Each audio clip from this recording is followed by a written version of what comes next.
The morning sky above the plains of Verdun bled crimson as if the heavens themselves wept tears of fire. It was the 21st day of July, 1916, when the mortal world unknowingly became the battlefield for forces beyond their comprehension. What historians would later record as the Battle of the Somme was merely the earthly reflection of a far greater conflict, the clash of the fallen stars. High above the muddy trenches where men crawled like ants toward death, two celestial armies assembled in dimensions invisible to mortal eyes. The seraphim host, led by the mighty archangel Raphael, the burning light, descended from the highest spheres of creation. Their armor gleamed with the radiance of dying stars, and their weapons hummed with a power to reshape reality itself. Opposing them stood the Legion of the Twilight, commanded by the fallen prince Lucifer the Morning Star, whose once glorious wings now burned with the fires of rebellion. The catalyst for this cosmic confrontation had been brewing for centuries. The great war among mortals had torn the veil between dimensions, and both sides sought to claim dominion over the realm of men. The seraphim hosts believed humanity's suffering must end through divine intervention, while the Legion of the Twilight saw opportunity and chance to corrupt the world and claim it as their own dark kingdom. Raphael the Burning Light stood at the vanguard of his celestial warriors, his 6 wings spread wide like shields of pure light. His voice, when he spoke, caused the very air to tremble. Brothers of the eternal flame, today we fight not for glory, but for the souls of the innocent. The fallen prince has poisoned this realm with war and hatred. We shall cleanse it with righteous fire. Across a dimensional battlefield, Lucifer the Morning Star smiled with cruel beauty. His form, though fallen, retained the terrible magnificence of his original creation. Around him gathered the fallen angels who had chosen rebellion over servitude, their celestial forms twisted by millennia of exile. "My beloved fallen ones," he whispered, his voice like silk over steel, "the time has come to reclaim what was always ours. Let the mortals serve as our stepping stones to paradise." The first clash came without warning. Gabriel the Thunderbolt, Raphael's lieutenant, charged across the ethereal plain with 10,000 celestial knights. Their battle cries shook the foundations of reality, causing the mortal soldiers below to pause in their advance, sensing something immense and terrible stirring in the air above them.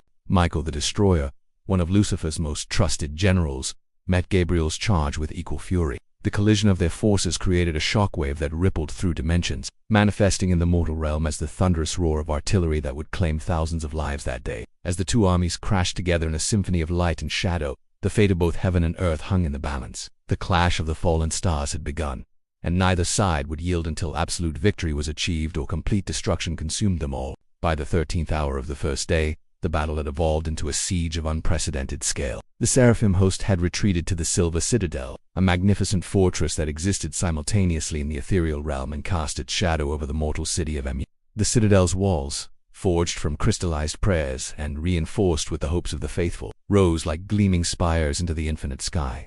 Lucifer the Morning Star had deployed his most cunning strategy. Rather than assault the citadel directly, he ordered his lieutenant, Belial, to surround it with the obsidian ring, a siege formation that would slowly drain the divine light from within. Thousands of fallen angels took their positions, their dark wings creating an eclipse that plunged the mortal battlefields below into an unnatural twilight.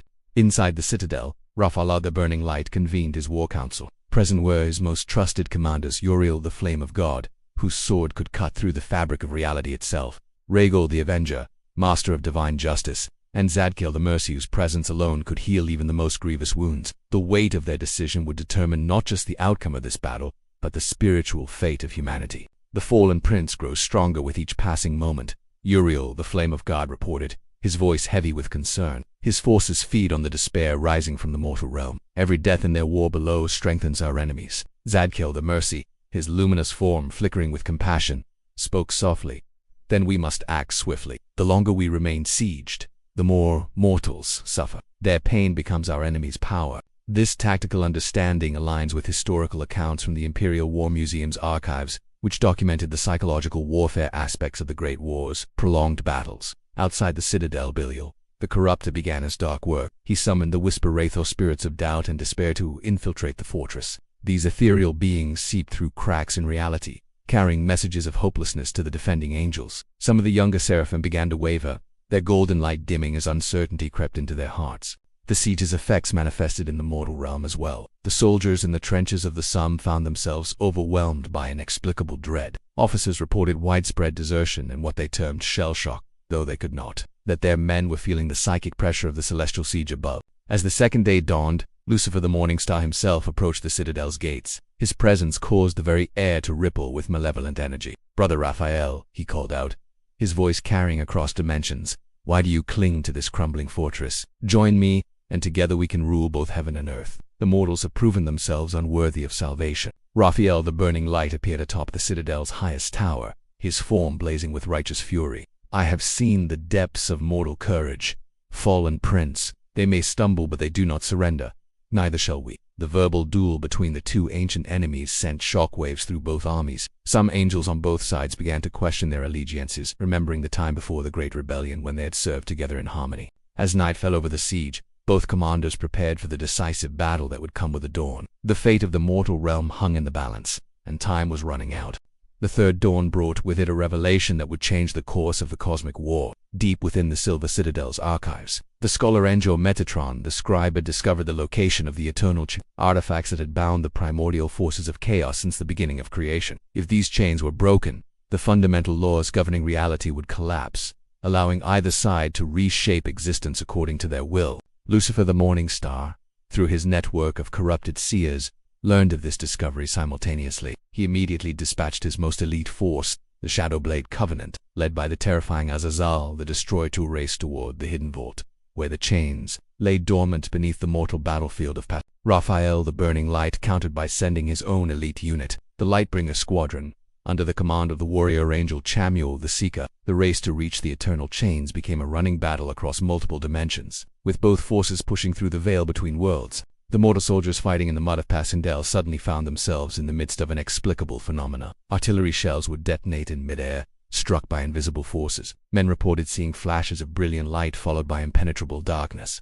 The official military records would later attribute these events to atmospheric anomalies, but the truth was far more extraordinary. Azazel the Destroyer reached the vault first, his massive form materializing in the ruins of a destroyed church. The vault lay beneath the altar, protected by seals that had remained unbroken for millennia. As he began the ritual to shatter these ancient protections, the ground above shook with such violence that the mortal battle temporarily ceased as both armies sought shelter. Chamuel the Seeker arrived just as the vault's seals began to crack. The two cosmic champions clashed in single combat while their forces battled around them. Chamuel's sword, forged from the heart of a dying star, met Azazel's weapon, a blade of crystallized hatred that could cut through hope itself. Their duel raged across the dimensional barriers, causing reality to warp and bend. In the mortal realm, witnesses reported seeing the sky split open, revealing glimpses of battling figures of impossible beauty and terror. Trees aged centuries in seconds, rivers flowed backward, and the dead briefly rose from their graves before crumbling to dust. As the battle reached its climax, both champions struck simultaneous killing blows. Chamuel's celestial blade pierced Azazel's heart, just as the fallen angel's weapon found its mark in the seraphim's chest. As they fell, their combined life force created a massive explosion that shattered the vault's final protections. The eternal chains lay exposed, their ancient metal still humming with the power that had held creation together since the first day. Both armies converged on the site, knowing that whoever claimed the chains would possess the power to end the war decisively. But as the first soldiers from both sides reached for the artifacts, something unexpected happened. The chains began to glow with a light that belonged neither to heaven nor to hell, a pure, neutral radiance that spoke of possibilities beyond the current conflict. In that moment of hesitation, a new player entered the cosmic game. The Watchers, ancient beings who had observed the universe since its birth, emerged from their eternal vigil. Their leader, the enigmatic Enoch the Witness, stepped forward with a proposition that would reshape the very nature of the war. "The time has come," Enoch declared, his voice carrying the weight of eons, "for a new covenant to be forged." The appearance of the Watchers brought an unexpected pause to the cosmic battle. These ancient beings, who had remained neutral since the dawn of creation, commanded respect from both the Seraphim host and the Legion of the Twilight. Their leader, Enoch the Witness, possessed knowledge that predated the rebellion itself, making his intervention a moment of profound significance. Enoch the Witness, his form shifting between states of matter and energy, addressed both armies. The eternal chains were not meant to be claimed by either side. They were created as a fail-safer way to prevent the very catastrophe you now bring upon existence. If these bonds are broken by force, not only will the mortal realm perish, but the celestial spheres themselves will collapse into primordial chaos. Raphael, the Burning Light, and Lucifer, the Morning Star, found themselves in the unprecedented position of having to negotiate rather than fight. The Watcher's revelations had changed the stakes entirely. Victory through the chains would mean ruling over nothing but void and destruction. A temporary truce was called, and representatives from both armies gathered in the ruins of the church above the vault. The Conclave of Burning Shadows, as it would later be known, brought together beings who had not spoken as equals since the Great Rebellion. The tension was palpable as ancient enemies sat across from each other, their weapons reluctantly sheathed. Lucifer, the Morning Star, spoke first, his voice carrying the bitter wisdom of exile. So we are offered a choice between meaningless victory and mutual destruction. How like the Creator to bind us with such paradoxes, even in his absence. Raphael, the Burning Light, responded with measured calm. The Creator's wisdom lies in teaching us that true victory comes not through domination, but through understanding. Perhaps this moment offers us a chance to find a different path. The negotiations were complex and fraught with millennia of accumulated grievances. Gabriel the Thunderbolt argued for maintaining the celestial order, while Michael the Destroyer insisted that the current system was fundamentally flawed. Uriel the Flame of God proposed a partition of influences, with each side governing separate aspects of existence. Meanwhile, the mortal battle of Pestendel continued below, unaware that the fate of their world was being decided in the ruins above. The soldiers fighting in the mud and blood could not know that their suffering had become the focal point of a cosmic decision that would echo through eternity. Belial the Corrupter, ever the strategist, suggested a trial by ordeal. Let us test our philosophies in practice. Give us each a portion of the mortal realm to govern as we see fit. Let time itself judge which approach serves creation better. This proposal sparked intense debate. Zadkiel the Mercy worried about the suffering such an experiment might cause, while Regel the Avenger saw it as a just test of competing visions for existence. Enoch, the Witness, listened to all arguments before offering his own solution. The eternal chains need not be broken or claimed. They can be transformed. Instead of binding chaos, they could bind your two natures together in a new form of existence, one that encompasses both order and freedom, justice and mercy, light and shadow. The radical nature of this proposal stunned both sides. It suggested not victory for either faction, but a fundamental merger that would create something entirely new. The implications were staggering. Angels and demons working together, heaven and hell unified in purpose, the mortal realm governed by balanced forces rather than opposing extremes. As the conclave continued through the night, the first signs of agreement began to emerge, but not all were pleased with the direction of the negotiations. In the shadows, extremists from both sides began to plot a continuation of the war, regardless of what their leaders might decide. The fate of existence hung in the balance as the conclave of burning shadows moved toward. As the fifth day of the cosmic war dawned, the extremists' plot came to fruition. Samael the Poisoner, a fallen angel who had remained hidden during a conclave, struck at the heart of the negotiations. Using a weapon forged from concentrated betrayal, he assassinated Zadkiel the Mercy just as the angel was about to sign the historic accord. The murder shattered the fragile peace instantly. Raphael, the Burning Light, his form blazing with righteous fury, accused Lucifer, the Morning Star, of orchestrating the treachery. Your words speak of unity while your servants deal in death. The conclave is ended. Lucifer, genuinely shocked by Samael's betrayal, found his own extremists rising in rebellion. Asmodeus the Wrathful,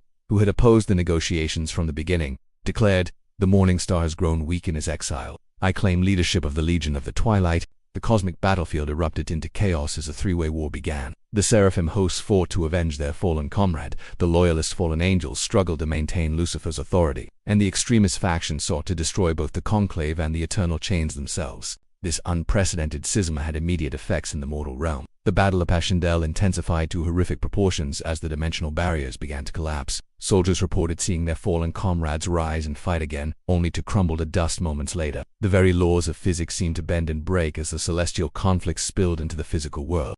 Enoch, the Witness, desperately trying to preserve the balance of existence, made a fateful decision. He began the ritual of sundering, a process that would permanently separate the celestial and mortal realms, but at a terrible cost. The veil between dimensions would become an impenetrable barrier, cutting off direct divine intervention forever. If we cannot govern together, Enoch declared as he began the ancient ritual, then we must govern apart. Let the mortal realm find its own path, free from our eternal conflicts.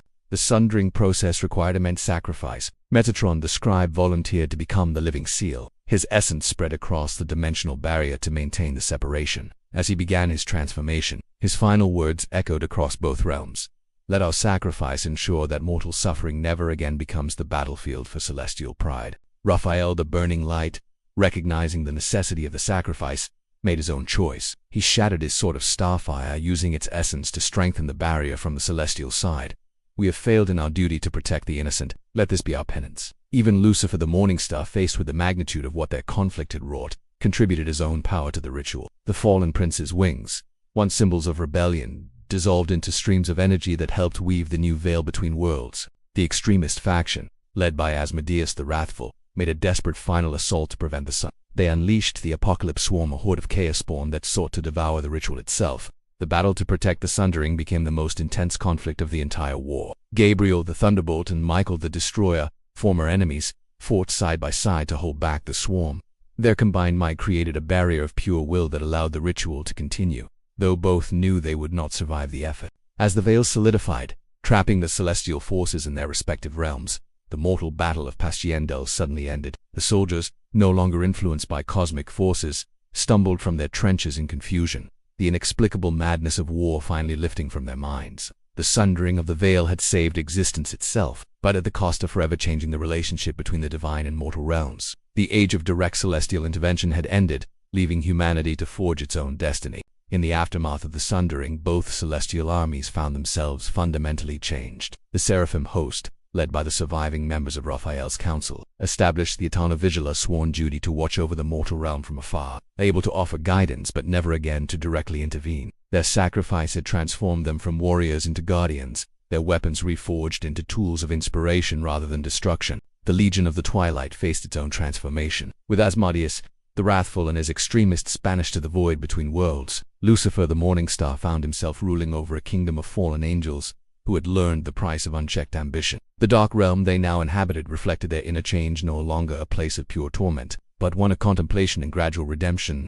Enoch the Witness, his form now spread across the dimensional barrier, became the mediator between realms. Through him, limited communication could still flow between the celestial and mortal worlds, but only in the form of dreams, inspiration, and the subtle guidance that mortals would come to interpret as conscience. The mortal realm, freed from direct celestial influence, began to heal. The Great War ended more swiftly than it might have otherwise, as the artificial rage that had prolonged the conflict dissipated with the sun. Soldiers returned home carrying strange memories of lights in the sky and visions of battling angels, tales that would inspire both literature and nightmares for generations to come. In the years that followed, the effects of the clash of the fallen stars became evident in subtle ways. Mortals found themselves capable of greater extremes of both good and evil, as if the celestial conflict had awakened dormant potentials within their souls. Heroes arose who seemed to carry fragments of seraphic light, while villains emerged who channeled the darkest aspects of fallen grace. The eternal chains, no longer needed to bind chaos, were transformed by the surviving watchers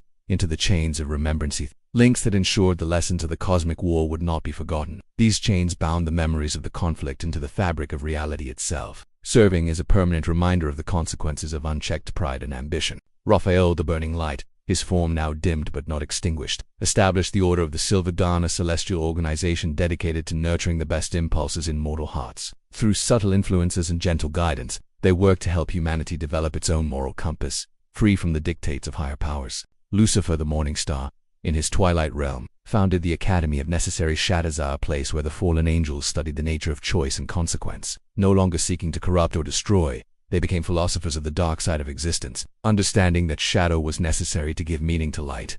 The final battle of the cosmic war had been fought not with swords and fire, but with sacrifice and wisdom. The fallen stars had learned that true victory lay not in dominion over others, but in the courage to change oneself. Their twilight marked not an ending, but a new beginning, a chance for all beings, mortal and immortal alike, to forge their own paths toward whatever destiny they chose to embrace. As the last echoes of the celestial conflict faded into legend, the mortal realm stood poised on the threshold of a new age, an age where the greatest battles would be fought not in the heavens, but in the hearts and minds of humanity itself.